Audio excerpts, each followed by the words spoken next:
राजस्थान की विधानसभा से सरकार कोई जवाब नहीं दे पाई और विधानसभा स्पीकर एक जासूस बनकर के हमारे कैमरे लगा रहा है, हिडन कैमरे, जिससे सदन स्थगित के बाद में भी उनकी वॉइस रिकॉर्ड की जा सके, उनकी गतिविधियों पे नजर रखी जा सके।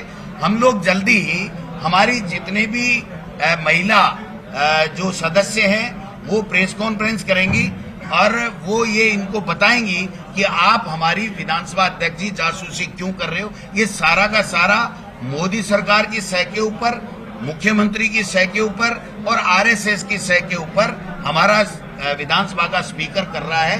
आज हमें पता चला है, जूली साहब ने पूरी निगरानी कर रखी थी, आरटीआई लगाई है, कि उन्होंने जो एक्सेस अपने रेस्ट रूम में जो सेट कर रखा था उसकी केबल उखाड़ी जा रही है, वापिस लिपाई की जा रही है, वहां से सिस्टम को हटाया जा रहा है। इनकी चोरी पकड़ी गई है। जैसे राहुल जी ने मोदी जी की चोरी, वोट चोरी पकड़ी, वैसे हमने इनकी जासूसी की चोरी पकड़ ली है टीकाराम जूली जी ने।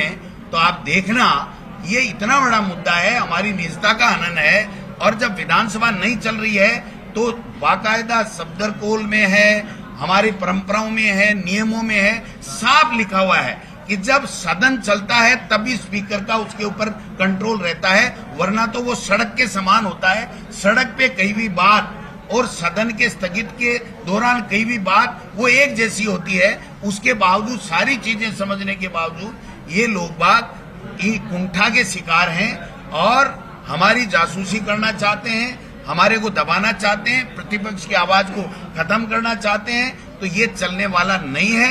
अब इनकी उल्टी गिनती शुरू हो गई है।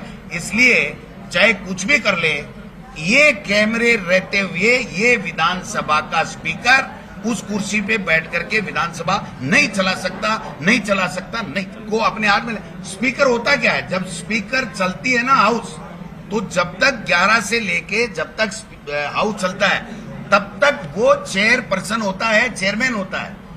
उसके अलावा तो हम जैसा ही विधायक है। कौन सी शपथ ली है उन्होंने, कौन सी राष्ट्रपति बनने की शपथ ले ली? जिस स्पीकर को शपथ का प्रावधान नहीं है वो पूरा ऐसे डिक्टेटरशिप और हिटलर बनना चाहता है, उसकी बपोती नहीं है।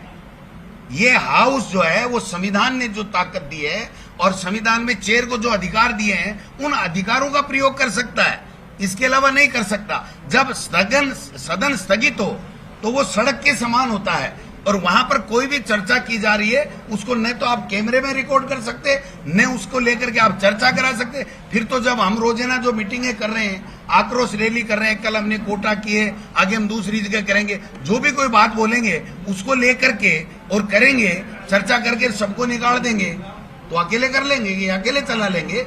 इसलिए ये कोई छोटा मुद्दा नहीं है, ये इससे बड़ा कोई मुद्दा नहीं है कि हमारी निजता का हनन हो रहा है और बेईमानी कर रहे हैं। और एक स्पीकर इस पद के ऊपर बैठा हुआ, पद की गरिमा होती है।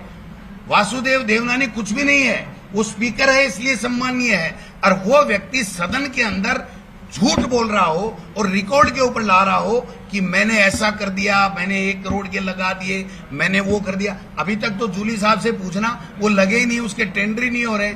और ये जो विधानसभा में जो खेला हो रहा है उसका भी हम अलग से आरटीआई निकाल रहे हैं कि कौन सी चीज कितने में आ सकती है, कितने में लग रही है, नहीं लग रही है। ये कह करके विधानसभा में चर्चा नहीं कराते कि हाउस की चर्चा हाउस में नहीं होगी, लेकिन भ्रष्टाचार की चर्चा तो सड़क में भी होगी, सदन में भी होगी, बाहर भी होगी और रोजाना होगी। अगर कोई भ्रष्टाचार हो रहा है, कोई गैर कानूनी कार्य हो रहा है तो उसके लिए तो चर्चा करते ही रहेंगे, उसमें क्या बात है। अब चर्चा का पूरा दौर बीत गया, विधानसभा का सत्र बीत गया, आप नहीं गए, क्यों नहीं गए और क्या आपका? ये ऐसे कर्म कर रहे हैं इसलिए मेरा मन नहीं मांगा कि मैं उसके सामने जाकर के कहूं माननीय स्पीकर महोदय। समझे आप बात को? जब इस तरीके के कारनामे करने कर जाए, उनका एक विधायक हमारे लिए कहता है कि जब सदन में आप लोग धरने पे बैठे थे तो आप कुकर्म कर रहे थे, महिलाओं से पैर दबवा रहे थे, ये कर रहे थे। इससे घृणित बात कोई हो नहीं सकती। और वो स्पीकर बैठा बैठा सुन रहा है जैसे उन्होंने ही उनको बोलने के लिए कहा गया, ऐसा प्रतीत होता है। तो ऐसे लोगों के सामने जाकर के माननीय अध्यक्ष कहें तो थोड़ी बहुत तो गरिमा हमको भी हमारी बचानी पड़ेगी ना। इसलिए इनके जो गलत बातें हैं उनका इलाज भी करेंगे, सदन में भी जाएंगे और इनको सरकार को घेरने का काम भी करेंगे।